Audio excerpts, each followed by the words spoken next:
Pride and Prejudice, Volume 2, Chapter 5. Every object in the next day's journey was new and interesting to Elizabeth, and her spirits were in a state for enjoyment, for she had seen her sister looking so well as to banish all fear for her health, and the prospect of her northern tour was a constant source of delight. When they left the high road for the lane to Hunsford, every eye was in search of the parsonage, and every turning expected to bring it in view.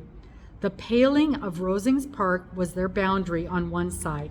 Elizabeth smiled at the recollection of all that she had heard of its inhabitants. At length the parsonage was discernible, the garden sloping to the road, the house standing in it, the green pales and the laurel hedge. Everything declared they were arriving. Mr. Collins and Charlotte appeared at the door, and the carriage stopped at the small gate, which led by a short gravel walk to the house, amidst the nods and smiles of the whole party. In a moment they were all out of the chaise, rejoicing at the sight of each other. Mrs. Collins welcomed her friend with the liveliest pleasure, and Elizabeth was more and more satisfied with the coming, when she found herself so affectionately received. She saw instantly that her cousin's manners were not altered by his marriage. His formal civility was just what it had been, and he detained her some minutes at the gate to hear and satisfy his inquiries after all her family. They were then, with no other delay than his pointing out the neatness of the entrance, taken into the house, and as soon as they were in the parlor, he welcomed them a second time, with ostentatious formality, to his humble abode, and punctually repeated all his wife's offers of refreshment.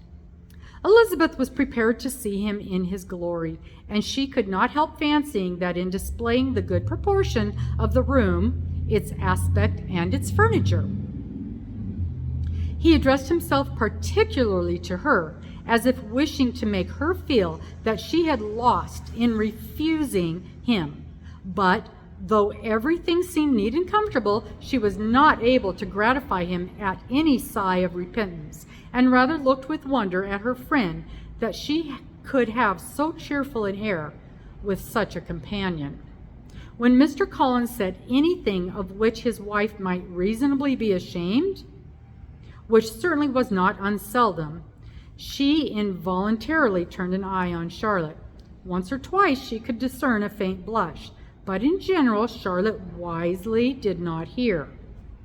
After sitting long enough to admire every article of furniture in the room, from the sideboard to the fender, to give an account of their journey and of all that had happened in London, Mr. Collins invited them to take a stroll in the garden, which was large and well laid out, and to the cultivation of which he attended himself. To work in his garden was one of his most respectable pleasures, and Elizabeth admired the command of countenance with which Charlotte talked of the healthfulness of the exercise, and owned she encouraged it as much as possible, here leading the way through every walk and crosswalk, and scarcely allowing them an interval to utter the praises he asked for. Every view was pointed out with a minuteness which left beauty entirely behind.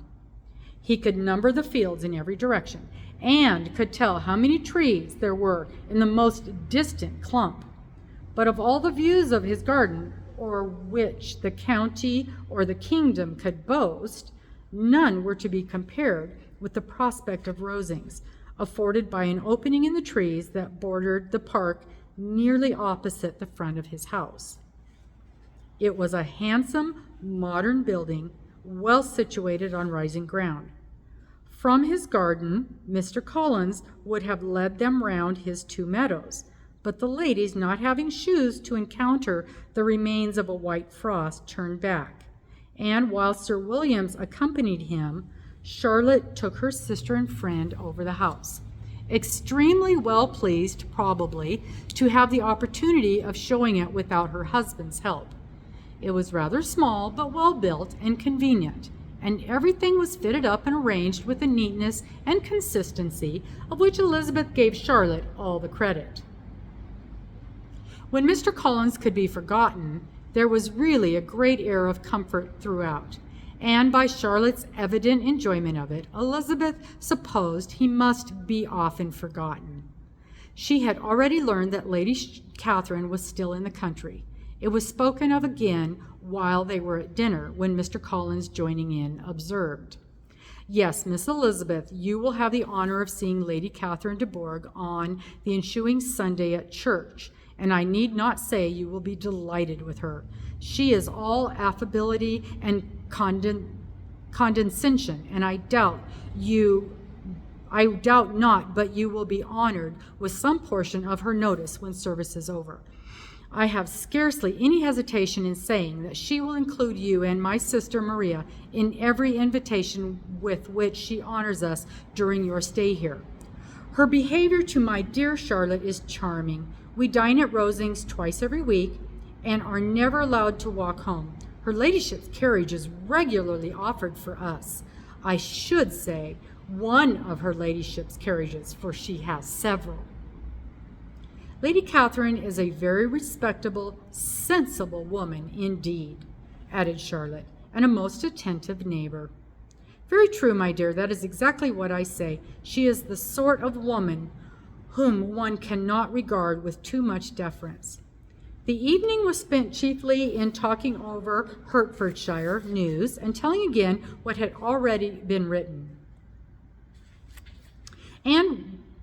And when it closed, Elizabeth, in the solitude of her chamber, had to meditate upon Charlotte's degree of contentment, to understand her address in guiding and composure in bearing with her husband, and to acknowledge that it was all done very well.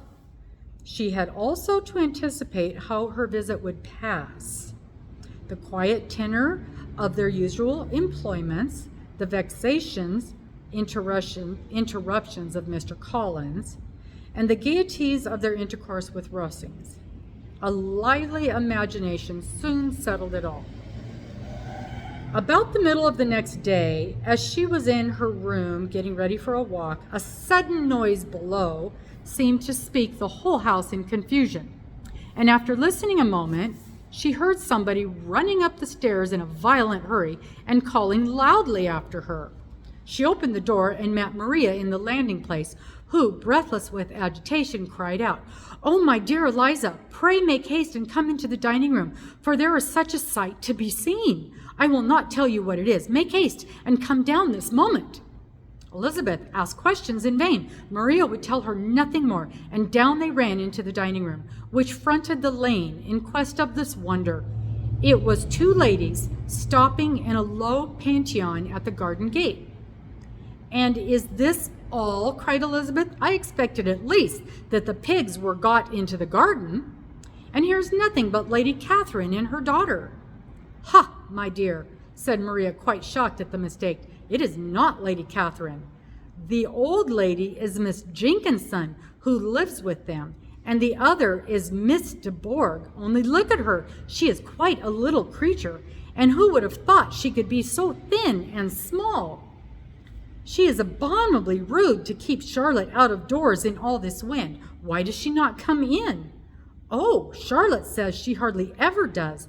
It is the greatest of favors when Miss de Bourgh comes in." "I like her appearance," said Elizabeth, struck with other ideas.